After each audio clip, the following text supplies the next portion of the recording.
Buenos días. Está bien. Como les había compartido hace un par de semanas atrás, ya a partir de este y los próximos 2 domingos, vamos a ir tocando el tema del gozo del Hijo de Dios. Ahí está. ¿Sí? Así que bueno, estamos en la primera parte. Hoy vamos a tocar el gozo de la salvación, ¿sí? Ya al final, para los que no se duerman, les voy a decir cuál es el tema de la próxima semana. Bien. Pero les invito a que me acompañen a la carta de los Efesios. Allí va a estar el grueso del estudio de esta mañana y ya después vamos a ir viendo otros versículos.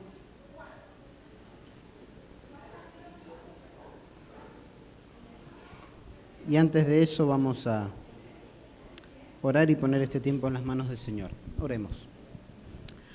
Amado Padre, bendito Señor, queremos agradecerte por este día. Gracias, Señor, por cada uno de los hermanos que está aquí en este día.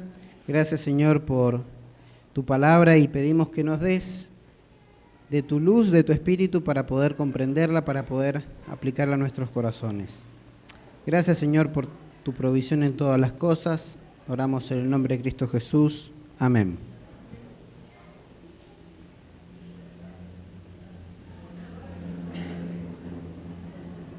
Ok. Gracias.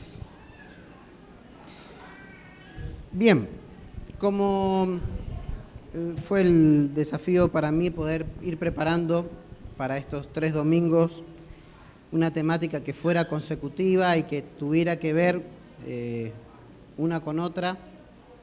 Entonces fue que preparé esto hablando de lo que es el gozo y va a ir 3 aspectos.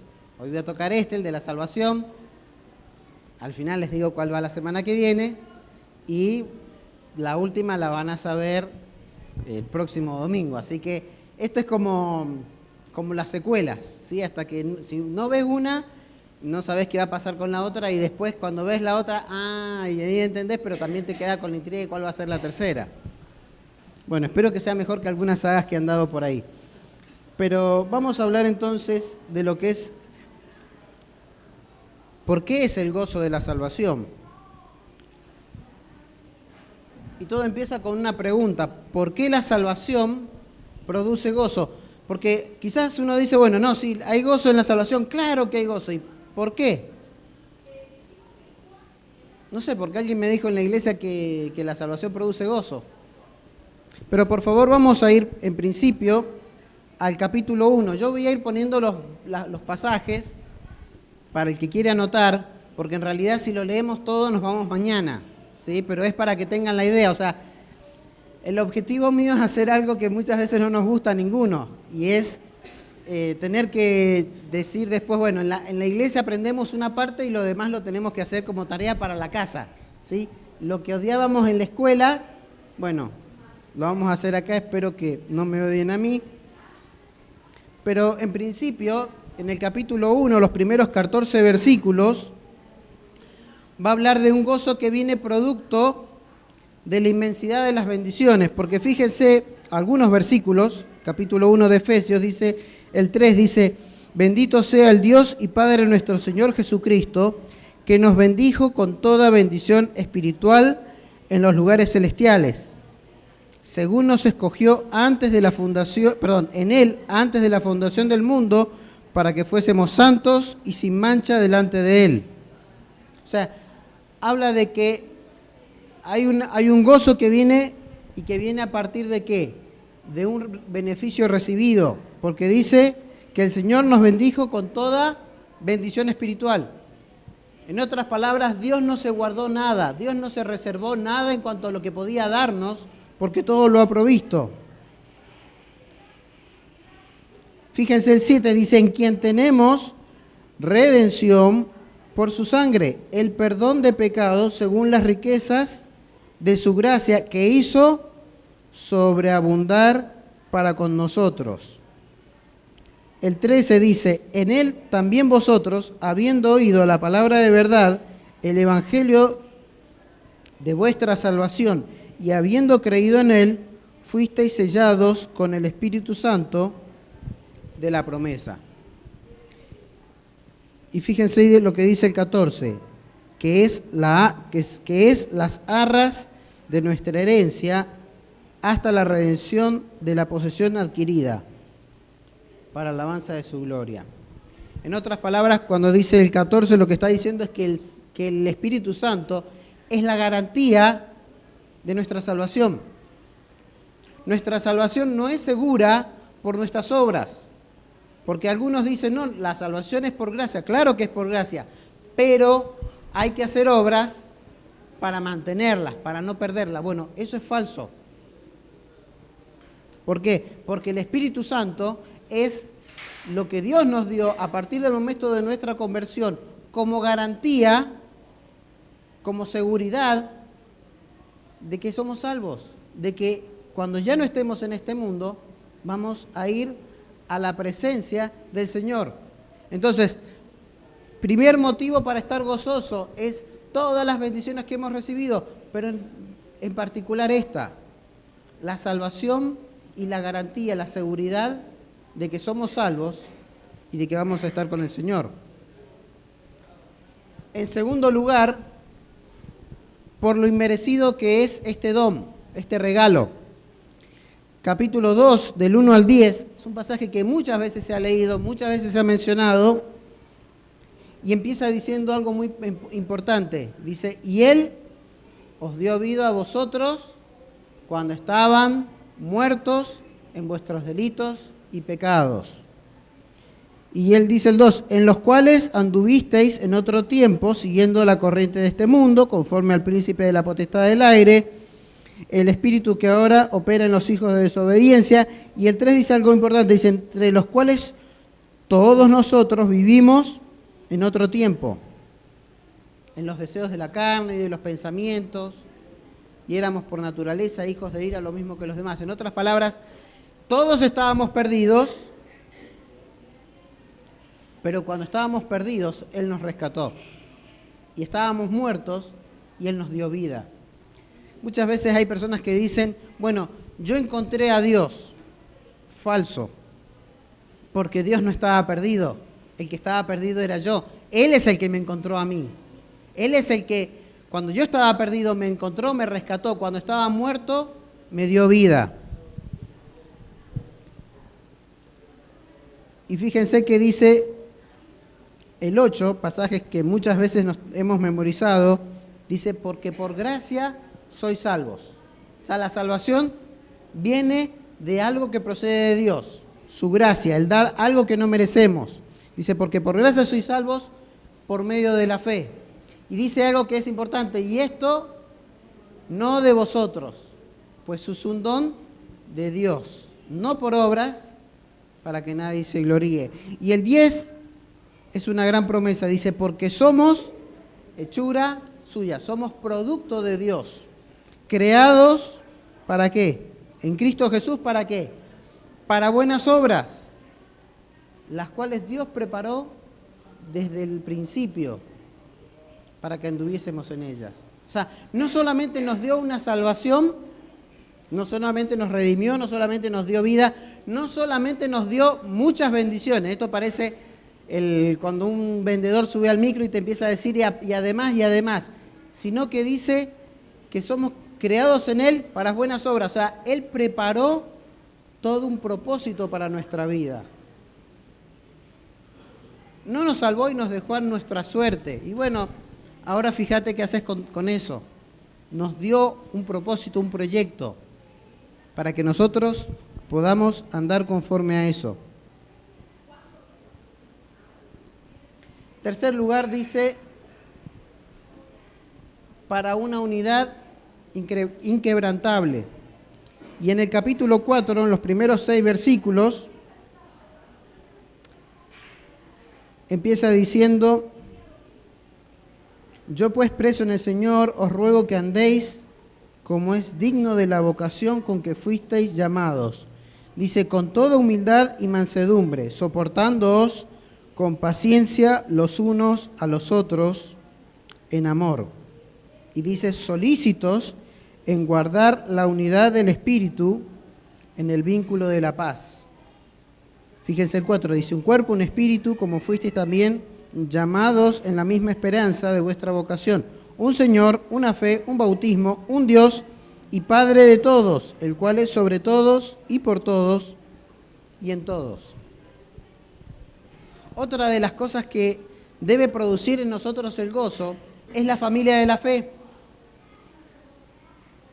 Porque aquí algunos son familiares o esposos, padres e hijos, hermanos, primos, pero después los demás, entre otros, a veces no procedemos ni de la misma provincia, porque acá hay gente de Chile, de San Juan, Buenos Aires, Venezuela, Mendoza, ¿me olvido de alguna provincia?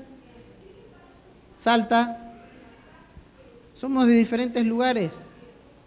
¿Quién? En fin. Bueno, pero somos de diferentes lugares. Y aún así estamos en este lugar. Y no solamente somos un grupo de personas que llena un salón. Somos una familia. La familia de la fe. Yo hay algo que he podido experimentar y doy gracias a Dios por eso. El llegar a un lugar donde no conozco a nadie, una iglesia, y que a la semana ya, ¿cómo estás? Y que te reciben y que te abrazan y que te dicen, vamos a hacer esto, y te invitan a un lugar o a otro, o te invitan a juntarse. Y pasa un tiempo y pareciera que somos amigos o hermanos de toda la vida. Esa es la familia de la fe. Algo que tal vez en otros ámbitos no se da, pero sí se da en la iglesia del Señor. Entonces, otro motivo es una unidad que no se puede romper, porque no depende de nosotros, depende del Señor. Él nos proveyó de esto. Y por eso es que Pablo aquí los exhorta a eso, a decir mantengan. Por eso dice en el 3, o sea, en el 2 dice de humildad y mansedumbre. Y dice algo que por ahí es difícil en la carne. Como personas nos cuesta, pero como hijos de Dios podemos hacerlo. Y es soportar al otro. A veces nos cuesta soportar nuestras propias debilidades, pero más difícil es soportar las del otro, soportar el carácter, la forma de ser. Ojo, no estoy diciendo que, porque muchas veces hay personas que dicen, bueno, yo soy así, me tienen que aguantar, no pienso cambiar. Bueno, eso no es correcto. Pero Dios nos pide que a pesar de eso, soportemos al hermano. Entonces, nos dio esa unidad. También tiene otro propósito de este gozo, que es para un andar impecable. ¿Sí? Allí el 4, del 17 hasta el 32, habla del andar del creyente.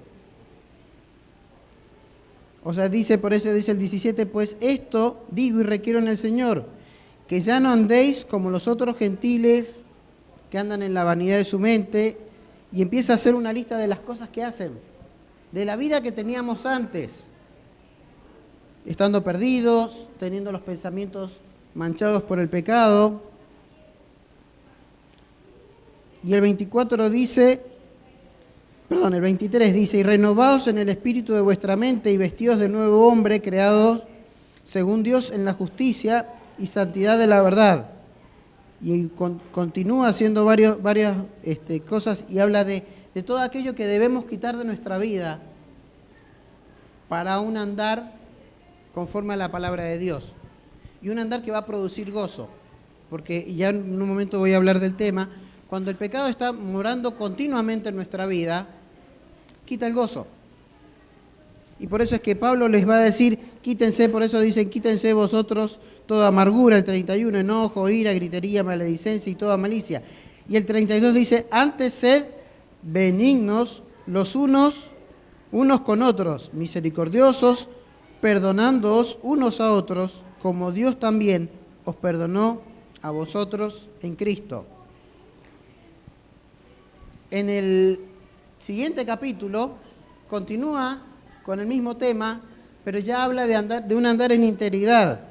Por eso dice el 1, sed pues imitadores de Dios como hijos amados y andad en amor como también Cristo nos amó y se entregó a sí mismo por nosotros, ofrenda y sacrificio de Dios en olor fragante. O sea, voy a decirlo de esta manera, no es que tenga que haber un mérito para tener el gozo, pero sí tiene que haber un andar, una vida que sea conforme a la palabra de Dios para poder disfrutar de este gozo, de la salvación, de todo lo que trae, porque como lo dije recién, no es algo que decir, bueno, sos salvo, vas al cielo, listo, anda a tu casa tranquilo, viví tu vida. No, Dios nos da muchas cosas. Y uno pareciera que esto parece una serie de requisitos para poder lograr algo, y en realidad no es así. Es un andar que produce gozo. ¿Saben? Muchas veces en el mundo se vende el pecado como el disfrutar, como un disfrute, como algo que te va a producir placer sin límites y sin culpa.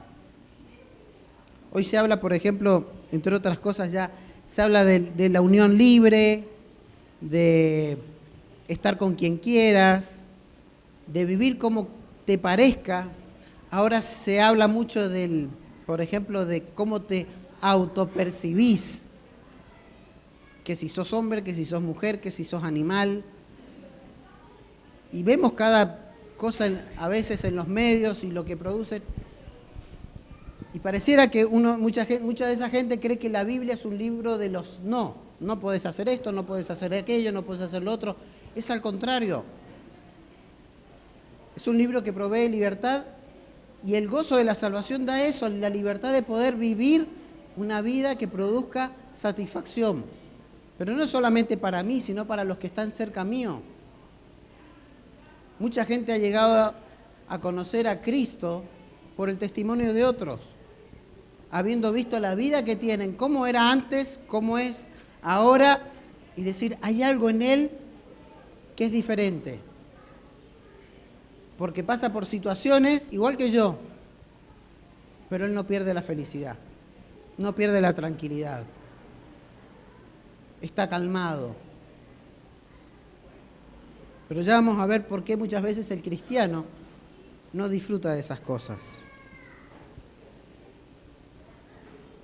Y por último, con una armadura indestructible. Y el capítulo 6 es una lista y Pablo usa un ejemplo que es la armadura de un soldado. Él pensaba en un soldado romano, en su vestimenta, y él dice, bueno, hay cosas que cada uno debe usar y vestir. Empieza hablando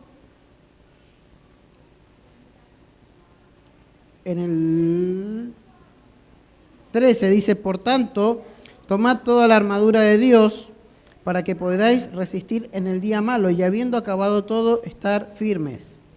Y empieza diciendo, estad firmes, ceñidos vuestros lomos con la verdad y vestíos con la coraza de justicia. El ceñirse era el proteger la cintura, el tomar un cinturón, y eso le daba firmeza. Es como, ¿quiénes han trabajado alguna vez cargando cosas pesadas? Levantando cosas pesadas o estivando. Cuando se trabaja en eso, en algunas empresas te dan una faja, y eso sirve ¿para qué? Para sostener, para dar firmeza a la columna. La verdad es eso, nos da firmeza. Después dice, usad la coraza. La coraza es lo que hoy vendría siendo el chaleco antibalas, ¿sí? Es algo que te protege tu torso, por sobre todo protege el corazón. ¿Para qué? En el caso de un soldado, de un policía, ¿sí? Para que una bala no lo mate. Bueno, lo mismo es esto. O sea, nos da una coraza que dice que es la justicia. ¿Para qué? Para proteger nuestra vida, la integridad de nuestro corazón. Después dice el 15, y calzados los pies con el apresto del Evangelio de la paz. Hay un pasaje que dice, cuán hermosos son los pies de los que anuncian la paz, ¿sí? De los que anuncian el Evangelio.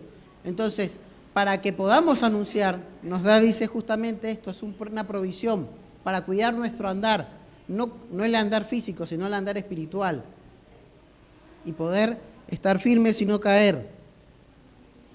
Después el 16 dice, tomad el escudo de la fe, dice, para que podáis apagar todos los dardos del maligno. O sea, nos da un escudo que nos protege contra los ataques del diablo. Después dice, y tomad el yelmo de la salvación. Es un casco que protege nuestra mente, nuestros pensamientos. Y por último dice, y la espada del Espíritu, que es la palabra de Dios. ¿Sí? Y la referencia es a una espada pequeña que sirve para resistir el ataque de un enemigo en un cuerpo a cuerpo. ¿Sí? Entonces, la palabra, y tal como el Señor en la tentación, ¿se acuerdan cuando estaba el Señor en la tentación? Cada vez que Satanás lo tentaba, el que decía, escrito está. Venía otra tentación, escrito está. La palabra de Dios sirve para defendernos de las tentaciones. Por eso el salmista escribió, en mi corazón he guardado tus dichos para no pecar contra ti. En otras palabras, tengo tan presente la palabra en mi vida que me mantiene a salvo del pecado.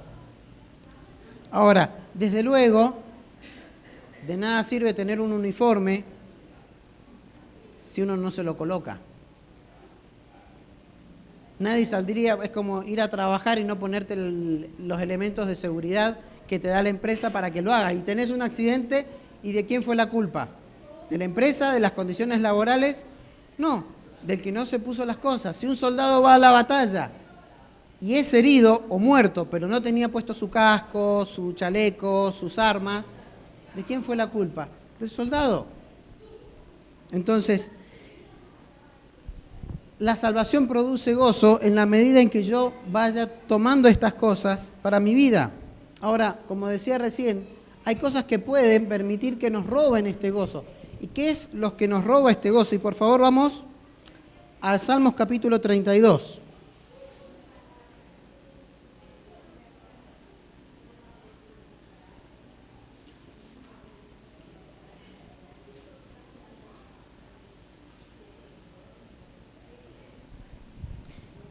Alguien, por favor, si puede leer 32 del 1 al 4.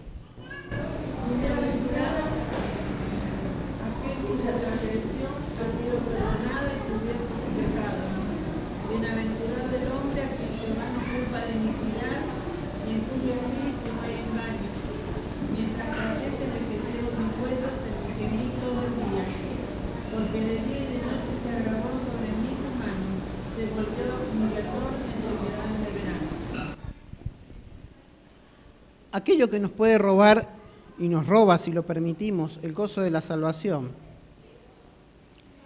es el pecado sin confesar. Y por eso es que él dice en el 3, mientras callé, mientras no confesé, dice, se envejecieron mis huesos, en mi gemir todo el día, porque de día y de noche se agravó sobre mí tu mano, dice, se volvió mi verdor en sequedad de verano. O sea, el verano es la época donde todo debería estar más verde, donde todo debería estar floreciendo o ya florecido. Sin embargo, él habla de algo que padece, dice, como sequedad de verano. O sea, en otras palabras, es como si el sol me estuviera dañando más de lo que debería beneficiarme. Y era porque él estaba hablando de cómo había sido su pecado.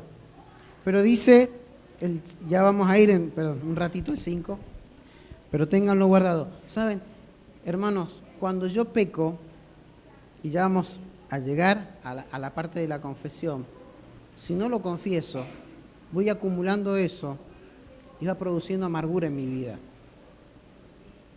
Porque al principio el pecado parece producir satisfacción y produce una sensación de satisfacción temporal, pero su consecuencia es amarga.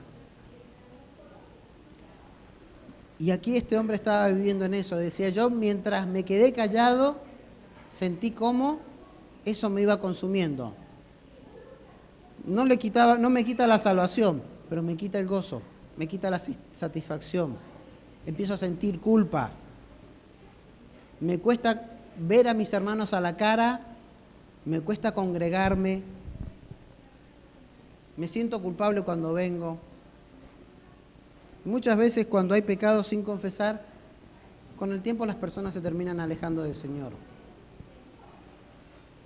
Entonces, la otra pregunta es, ¿qué trae como resultados la confesión del pecado? Y fíjense lo que dice el 32:5. Dice, mi pecado te declaré y no encubrí mi iniquidad. Dije, confesaré mis transgresiones a Jehová, y tú perdonaste la maldad de mi pecado. No dice cuál fue el pecado o cuáles fueron, pero dice algo. Dice, confesé todo eso y dice, tú perdonaste la maldad de mi pecado. Cuando hay confesión, hay perdón. Y eso es indudable. ¿Saben? Lo que da como resultado es la restauración. Vamos, por favor, allí unos capítulos más adelante en el 51. Este es un pasaje muy, muy especial. Y para ir un poquito en contexto, el rey David, en el tiempo en el que los reyes salían a la guerra, él se había quedado en el palacio, había mandado a sus oficiales, a sus soldados, pero él se quedó. Y un día, ya cuando se ponía el sol, después de una buena siesta, se levantó y como no tenía nada que hacer, salió al balcón, a la terraza del palacio, a mirar qué había por ahí. Y a lo lejos vio una mujer que se estaba bañando y mandó a preguntar quién era. Y le dijeron quién era. Se llamaba Betsabé y era la esposa de Urías Eteo, uno de sus soldados, uno de sus valientes. No le importó, la mandó traer, mantuvo relaciones con ella. Cuando supo que estaba embarazada, en principio trató de tapar toda la situación, pero como no lo logró, mandó a que lo mataran, al esposo de ella, para poder tomarla como esposa. Y con todo eso y tratando de encubrir el pecado, Dios manda a un profeta a confrontarlo. Y ante eso,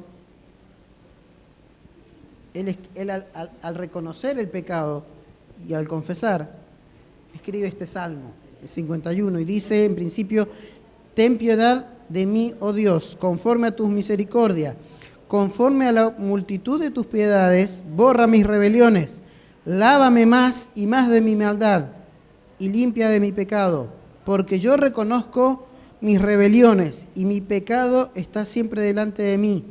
Contra ti solo he pecado, y he hecho lo malo delante de tus ojos.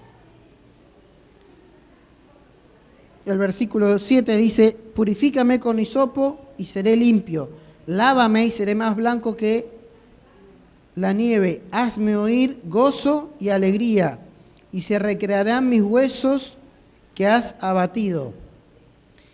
Quiero encontrar el versículo.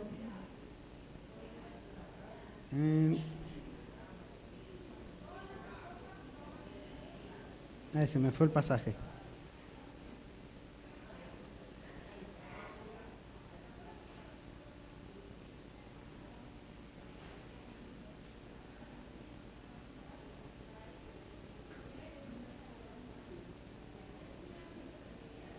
Se me fue. Que dice, vuélveme al gozo de la salvación. El 12, gracias, 12. Dice, vuélveme el gozo de tu salvación y espíritu noble me sustente. Muchas veces hay gente que lo ha leído mal y ha dicho, devuélveme.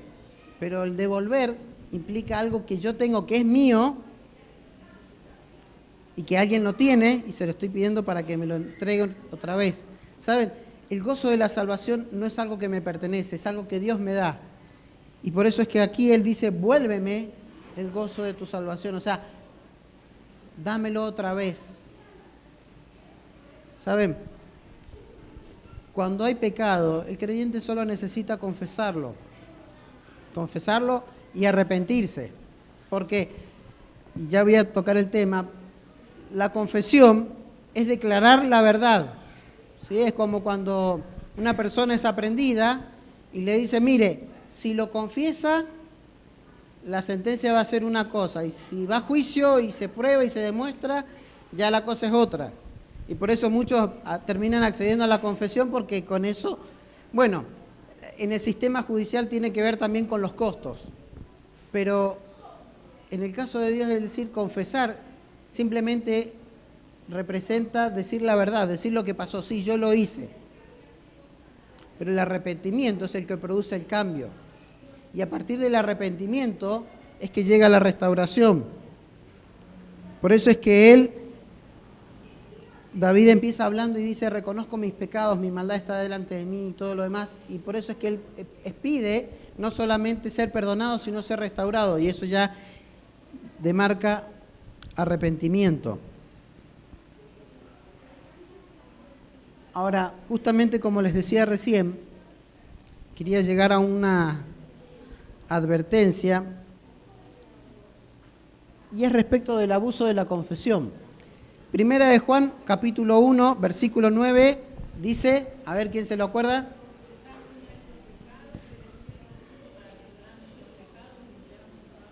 Muy bien. Si confesamos nuestros pecados, Él es fiel y justo para perdonar nuestros pecados y limpiarnos de toda maldad. Pero ¿por qué digo que hay a veces abusos en la confesión?